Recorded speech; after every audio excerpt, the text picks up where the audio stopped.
Serena Williams. Everyone, even the most sports averse, even the most sports illiterate, knows Serena Williams. Ever since she burst onto the professional scene at age 14, she has dazzled the world with her strength and skill, determination, and success. It's hard to believe, but she won her first Grand Slam in 1999 at the age of 17.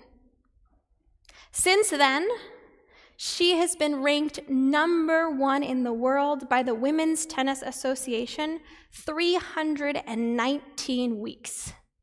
It's over 6 years. She has held all 4 Grand Slam titles at the same time twice. And she has won more matches than all but 4 women in the history of the sport. And that given that she would often turn down matches for which she qualified so she could focus on Grand Slams.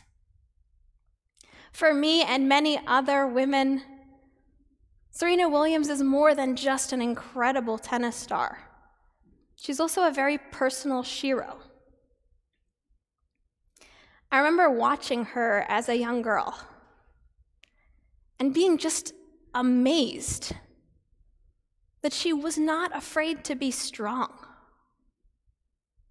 She wore clothes designed to highlight her muscles, to make her look like a superhero, and avoided outfits designed just to make her look sexy. She was aggressive on the court and refused to modulate her behavior to conform to societal norms of demure femininity. She was always clear and determined on and off the court. And I remember thinking as a teenager, when I thought that the recipe for success was to just try to be like everyone else, that it was pretty remarkable. She didn't play by anyone else's rules. She didn't try to be like anyone else. She was just confident and comfortable in her own skin, and people loved her for that. Last week, as I'm sure many of you have seen, if not all of you, Serena announced that after decades of dominating the tennis world, she's decided to evolve and will soon be stepping back from playing professional tennis. She made this announcement in Vogue magazine, which is just kind of epic and awesome. And I saw the article titled, "Serena Says Farewell to Tennis on Her Own Terms," and in her own words, "I expected to read one more Serena slam, a powerhouse woman just sharing how she's moving on with confidence and joy to the next chapter of her life." I was really surprised reading the article to see how much pain and vulnerability is wrapped up in this choice. As Serena writes in this Vogue article, "I have been reluctant to admit to myself or anyone else that I have to move on from playing tennis. Every time it comes up, I get an uncomfortable lump in my throat and I start to cry. I know a lot of people are excited about and look forward to retiring. I really wish I felt that way. There is no happiness in this topic for me. I feel a great deal of pain. It is the hardest thing I could ever imagine." Why is Serena leaving tennis? It's not because she's over it.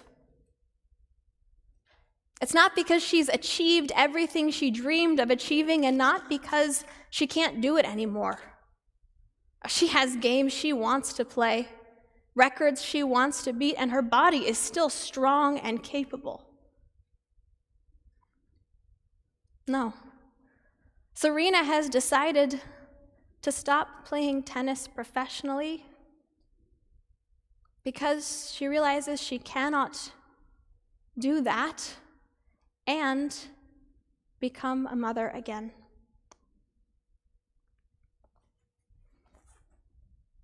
Serena fought to have it all. When she was pregnant with her daughter, Olympia, she not only played in the Australian Open, she won the Australian Open. She survived a deeply traumatic birth, clawed her way back from a C-section and multiple pulmonary embolisms that left her bedridden for weeks and weeks on end, to make it back to a Grand Slam final. She played while breastfeeding. She played through postpartum depression. She played through recovery. And yet all of that took a toll on her body and took a toll on her game. As she shared recently, I never wanted to have to choose between tennis and a family. I don't think it's fair. If I were a guy, I would not be writing this because I'd be out playing and winning while my wife was doing the physical labor of expanding our family. Maybe I'd be more of a Tom Brady if I had that opportunity. Reading her article, I just couldn't stop thinking about the injustice of it all. It's really not fair. It is not fair that bringing human beings into this world requires such a toll on women's bodies. It's not fair that men like Tom Brady and Roger Federer get to just play their game and not worry about it. Sure, they're supportive partners and sure, they're supportive dads, but they don't have to take weeks or months off. They get to keep competing, no worries. It's unfair that women like Serena Williams have to pause their careers, can't just continue, and that having children and bringing a family into this world often derails their progress and impedes their success. But this just isn't fair for Serena Williams or for women who want to build families. This is an injustice that we all face. Because all of us at some point or another, no matter how hard we work, no matter how many resources we accrue, are going to come up against a moment where we think that we should have or should be able to do something that we just can't do, and that's going to be so unfair. Life is unfair. If you're a student, you know this. You know that it's just not possible to do every single extracurricular activity that you love. It's not possible to take every single class and do all of your homework and go to every single party and spend all of your time that you want with your friends. Something's got to give. If you're an employee, you get this too. It's just not possible to respond to every single email immediately and be accessible on text and retain your focus and create a work-life balance and schmooze with your colleagues. Something's got to give. If you're a parent, you know this deeply. Over the pandemic, we pretended that it was possible to work full-time and parent full-time. But we saw those moms screaming in the park. We know it's just not possible. You can't be 100% focused on work and 100% focused on your child and feel 100% sane. Something's got to give. And then there's health. So many of us struggle with physical incapacity, with moments in which our body should be able to do things if only it could do these things, with mental health challenges. We yearn for relationships that we don't have, or we yearn for the relationships that we do have to be different. We feel lonely, or we feel smothered, and whatever we feel like there's something else we should have. If only. Why is life so unfair? What do we do when we come up against these limitations?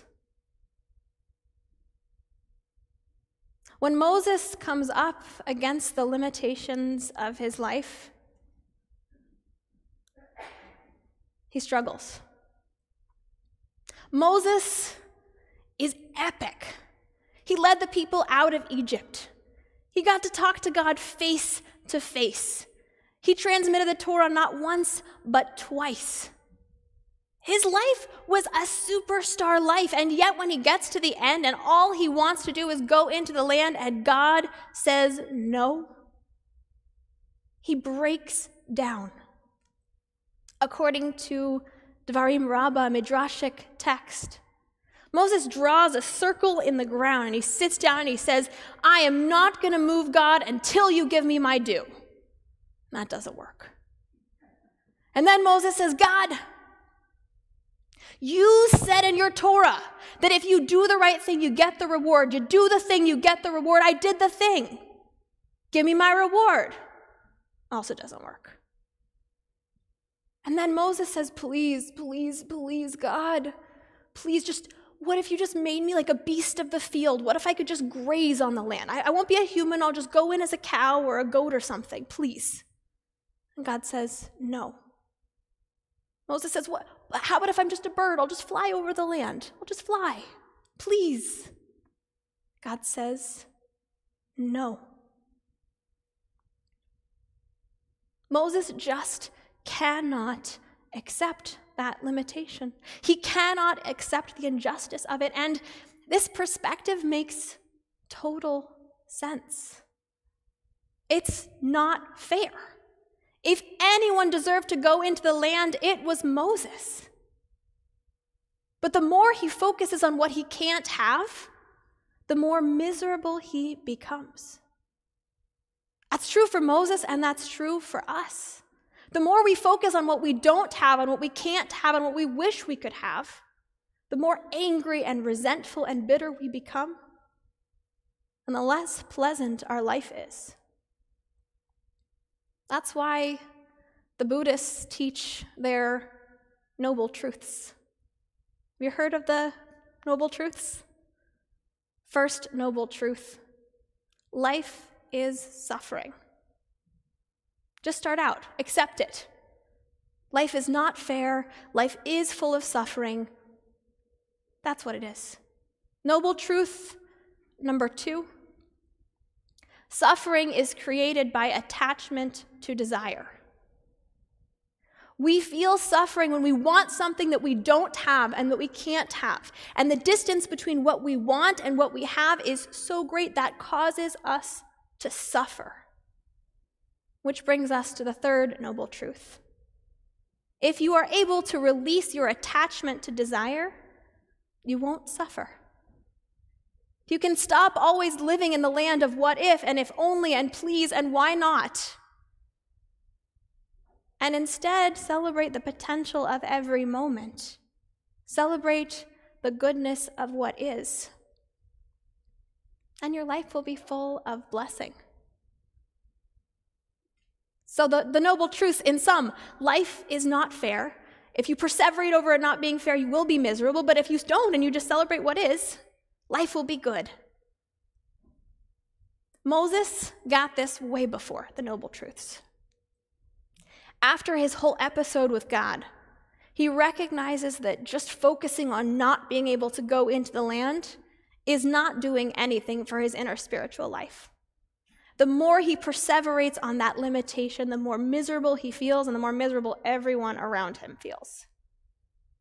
So he changes up his game. He starts reflecting not on what he can't have, but on what the blessings of his past are. He reflects on his achievements. He reflects on the achievements of the Jewish people. He thinks with them about the legacy he wants to leave behind. And as he focuses on the blessings of what he has, his perspective shifts. He starts praying and feeling close again with God. He even writes a psalm in which he gives us the Jewish noble truth. Limnot yamenu ken hoda, v'navi levav chachma. Teach us, he beseeches God, teach us to treasure each day. Teach us to give thanks for all of the blessings in our life. Teach us to be present to all of the goodness that we have. That is how we gain a heart of goodness. If you're a student, you can do this. Stop trying to do everything. Pick out the things that you love most. Pick out the things that honor who you are. Be grateful for what you've got. If you're an employee, you can do this. Stop worrying about the pings and the dings and all the people that might need you and all the things you should be doing and could be doing. Be present in the moment. Focus on your task. You are enough. Give thanks for what you've got. If you're a parent, you can do this. Don't try to be doing all things and being all things in every moment. Just be present in the moment. You are enough. You're doing the right thing. Give thanks for what you've got. If you're yearning for health or wealth or fame or time or joy, take a moment to come back to center. Stop thinking of what could be, what should be. Instead, give thanks for what you've got. That's what Serena is doing. She says she's not retiring, she's evolving. She's moving towards the blessings of a new chapter. Sure, there's some grief involved in that, but she's celebrating the blessings of her career. She's celebrating the joy of being a mother and being present and trusting that more blessings are going to flow her way from the universe. We're not all tennis superstars like Serena Williams, but we all have the capacity to evolve. Life may not be fair, but it is a game. Play your cards, hit your balls, and give thanks for what you've got.